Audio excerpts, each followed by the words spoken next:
ଭାରତ ବିଶ୍ୱଗୁରୁ ହେବ ବୋଲି ସ୍ୱାମୀ ବିବେକାନନ୍ଦ ଦିନେ କହିଥିଲେ। ବାସ୍ତବରେ ଏହାର ମୂଳଦୁଆ ପକାଇଥିଲେ ଭାରତର ପୂର୍ବତନ ପ୍ରଧାନମନ୍ତ୍ରୀ ଭାରତ ରତ୍ନ ଶ୍ରଦ୍ଧେୟ ଅଟଳ ବିହାରୀ ବାଜପେୟୀ। ଏହାକୁ ବାସ୍ତବତାରେ ପରିଣତ କରିବାକୁ ଯଶସ୍ୱୀ ପ୍ରଧାନମନ୍ତ୍ରୀ ଶ୍ରୀ ନରେନ୍ଦ୍ର ମୋଦିଜୀ ପଣ କରିଛନ୍ତି। ନିରନ୍ତର ପ୍ରୟାସ ଫଳରେ ଆମେ ଏହି ସ୍ୱପ୍ନକୁ ବାସ୍ତବତାର ରୂପ ଦେଇପାରିବ ବୋଲି ରାଜ୍ୟ ବିଜେପି କାର୍ଯ୍ୟାଳୟ ପରିସରରେ ସ୍ୱର୍ଗତ ବାଜପେୟୀଙ୍କ 101ତମ ଜନ୍ମଦିବସ ତଥା ଜନ୍ମ ଶତବାର୍ଷିକ ପାଳନ ଅବସରରେ ଲୋକପ୍ରିୟ ମୁଖ୍ୟମନ୍ତ୍ରୀ ଶ୍ରୀ ମୋହନ ଚରଣ ମାଝୀ କହିଛନ୍ତି। ଏହି ଅବସରରେ ଆୟୋଜିତ 10ମ ଅଟଳ ସମ୍ମାନ 2025 କାର୍ଯ୍ୟକ୍ରମରେ ମୁଖ୍ୟମନ୍ତ୍ରୀ ଶ୍ରୀ ମାଝୀ କହିଛନ୍ତି ଯେ ପ୍ରତିକୂଳ ପରିସ୍ଥିତିରେ ଅସାଧାରଣ ବ୍ୟକ୍ତିତ୍ୱ ପ୍ରଦର୍ଶନ କରିଥିଲେ ଅଟଳଜୀ। ସେ ବିକାଶର ଅଭିଳାଷକୁ ପୁଣି ଭାରତବର୍ଷକୁ ସଡ଼କ ପଥରେ ଏକାକାର କରିବାର ଯୁଗାପ୍ରସ କରିଥିଲେ। ସ୍ୱାଧୀନ ଭାରତବର୍ଷର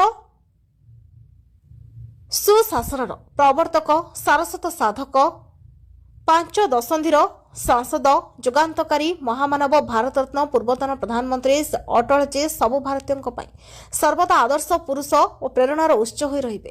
କ୍ଷମତାରେ ରହିବା ପାଇଁ କେବେ ନୈତିକତା ଆଦର୍ଶ ସହ ସାଲିସ କରିନଥିବା ଅଟଳଜୀ କୃଷକମାନଙ୍କ ଦୁଃଖକୁ ଭଲ ଭାବେ ହୃଦୟଙ୍ଗମ କରିପାରିଥିଲେ।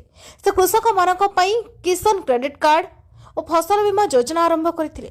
ସେ କେବେ କାହାର ଚାପରେ ଆସୁନଥିଲେ। ପରମାଣୁ ପରୀକ୍ଷଣ କରିବାଠାରୁ କାରଗିଲ ଯୁଦ୍ଧ ପର୍ଯ୍ୟନ୍ତ ସବୁଥିରେ ସଫଳ ହୋଇଥିଲେ। ସ୍ୱର୍ଗତ ଅଟଳଜୀଙ୍କ ସ୍ୱପ୍ନ ଆଜି ବାସ୍ତବରେ ପରିଣତ ହୋଇଛି। ସେଥିପାଇଁ ପ୍ରତିବର୍ଷ ଡିସେମ୍ବର 25 ତାରିଖକୁ ସୁଶାସନ ଦିବସ ଭାବେ ପାଳନ କରାଯାଉଛି।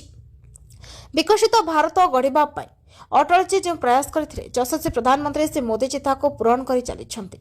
ରାଷ୍ଟ୍ରୀୟ ବିଚାର, ଆଦର୍ଶ ଓ ଚିନ୍ତାଧାରାକୁ ଆଧାର କରି ଜନସଂଘ ପରେ 1980 ମସିହାରେ ପ୍ରତିଷ୍ଠିତ ରାଷ୍ଟ୍ରୀୟ ସଭାପତି ଭାବେ ଦାୟିତ୍ୱ ନେବା ପରେ ସ୍ୱର୍ଗତ ଅଟଳଜୀଙ୍କ ନେତୃତ୍ୱରେ ଭାରତୀୟ ଜନତା ପାର୍ଟି ଆଉ ପଛକୁ ଫେରି ଯାଇନାହିଁ।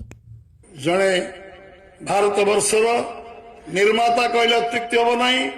ନୂଆ ଭାରତବର୍ଷର ନିର୍ମାଣରେ ଯେଉଁ ଯୋଗଦାନ, ଯିଏ ଭାରତବର୍ଷକୁ ଗୋଟିଏ ଗୋଟିଏ ଋଣରେ ବୁଡ଼ିଥିବା ଭାରତବର୍ଷକୁ 14 ଲକ୍ଷ କୋଟି ଟଙ୍କା ଋଣ ଭାରରେ ଭାରତବର୍ଷକୁ ଟଙ୍କେ ଟଙ୍କେ ଡିଜେଲ ପେଟ୍ରୋଲ ନେଇ ଯିଏ ପ୍ରଧାନମନ୍ତ୍ରୀ ସଡ଼କ ଯୋଜନା କରିପାରିଲେ, 60,000 କୋଟିରେ 54,000 କୋଟିରେ ଜାତୀୟ ରାଜପଥ ପ୍ରଶସ୍ତୀକରଣ କରିପାରିଲେ, 62 ଲକ୍ଷ ମେଟ୍ରିକ ଟନ୍ ଖାଦ୍ୟ ଭଣ୍ଡାର କରିପାରିଲେ, 16 ଧାରରେ ପିଇବା ପାଣିର ବ୍ୟବସ୍ଥା କରିପାରିଲେ, ଯିଏ 80,000 କୋଟି ଟଙ୍କାର ଘର ଘର ଇଲେକ୍ଟ୍ରିକ୍ ପହଞ୍ଚାଇବାର ବ୍ୟବସ୍ଥା କରିବା ପାଇଁ କାର୍ଯ୍ୟକାରୀ କରିପାରିଲେ, ଯିଏ ପରମାଣୁ ପରୀକ୍ଷଣ କରିପାରିଲେ, ଯିଏ ଲମ୍ବା ସମୟ ଭାରତବର୍ଷ ରାଜନୀତିରେ ଭିତ୍ତିଭୂମିକୁ ପ୍ରତିଷ୍ଠା କରି 19 ନମ୍ବର ଅର୍ଥନୀତିରୁ 11 ନମ୍ବର ଅର୍ଥନୀତିରେ ପହଞ୍ଚାଇବା ପାଇଁ ଏବଂ ସାରା ବିଶ୍ୱରେ ଭାରତକୁ ପରିଚିତ କରିବା ପାଇଁ ଶ୍ରେଷ୍ଠ ନେତୃତ୍ୱ, ଯିଏ ପୁରା ବିଶ୍ୱ ତାଙ୍କ ବିରୁଦ୍ଧରେ ବାସନ୍ଦ କଲ ପରମାଣୁ ପରୀକ୍ଷଣ ପରେ ତାକୁ ସାମ୍ନା କରି ଭାରତକୁ ବିଶ୍ୱ ବିଜୟୀ କରିବା ଅଭିଯାନରେ ମୁଣ୍ଡ ନଇଁଲେ ନାହିଁ, ସେଭଳି ଜଣେ ଆମ ବିଚାରଧାରାରୁ ତିଆରି ହୋଇଥିବା ଜଣେ ଯୋଗ୍ୟ ଏବଂ ସମସ୍ତଙ୍କ ପାଇଁ ଆମ ପାଇଁ ସମସ୍ତଙ୍କ ପାଇଁ ମନେ ରଖିବା ଜଣେ ସାଧାରଣ କାର୍ଯ୍ୟକର୍ତ୍ତା ଭାବରେ ଓଡ଼ିଶାକୁ ଅବଦାନକୁ କେହି ଭୁଲିବେ ନାହିଁ। ଯେତେବେଳେ ଦିଲ୍ଲୀ ପରେ ପ୍ରଥମ ଏମ୍ସର ପ୍ରତିଷ୍ଠା ସ୍ୱପ୍ନ ଯିଏ ଦେଖିଥିଲେ ସେ ହେଲେ ଅଟଳ ବିହାରୀ ବାଜପେୟୀ। ଆଜି ଏମ୍ସରେ କେତେ ଗରିବ ଲୋକ ଚିକିତ୍ସିତ ହେଉଛନ୍ତି, ଏ ଦୂରଦୃଷ୍ଟି ତାଙ୍କର ଥିଲା। 33,000 କୋଟି ଟଙ୍କାରେ ତୈଳ ବିଶୋଧନାଗାର ତିଆରି କରିବାର ଯେଉଁ ସ୍ୱପ୍ନ ତାଙ୍କ ମନରେ ଥିଲା ପୂର୍ଣ୍ଣାଙ୍ଗ କରିବା ଏବଂ ସାଇନ୍ସ ଟେକ୍ନୋଲୋଜିକୁ ଦିଲ୍ଲୀ ପରେ ଭୁବନେଶ୍ୱରରେ କରୋନାରେ ଆମେ ସମସ୍ତେ ଅନୁଭବ କଲେ, ଲକ୍ଷ ଲକ୍ଷ ଯେଉଁ ଟେଷ୍ଟ ହେବା ତାର ଯେଉଁ ପ୍ରାମାଣିକତା ଏଠି ଆରମ୍ଭ ସେ କଲେ। ଏବଂ ଓଡ଼ିଶା ଯେତେବେଳେ ମହାବାତ୍ୟାରେ 1.5 କୋଟି ଲୋକ 14ଟା ଜିଲ୍ଲାର ଲୋକ ହନ୍ତସନ୍ତ ହେଉଥିଲେ, ଯେତେବେଳେ ଆଶ୍ରା ଖୋଜୁଥିଲେ, ସେ କହିଥିଲେ ଓଡ଼ିଶାର ପୁନର୍ନିର୍ମାଣ ପାଇଁ ଅର୍ଥର ଅଭାବ ରହିବ ନାହିଁ। ଯିଏ ସେ ହେଲେ ଅଟଳ ବିହାରୀ ବାଜପେୟୀ। ଆମେ ସେ ଅଟଳ ବିହାରୀ ବାଜପେୟୀ ଯେ ଓଡ଼ିଶାର ଜନଜୀବନ ସହିତ ଜଡ଼ିତ ଥିଲେ।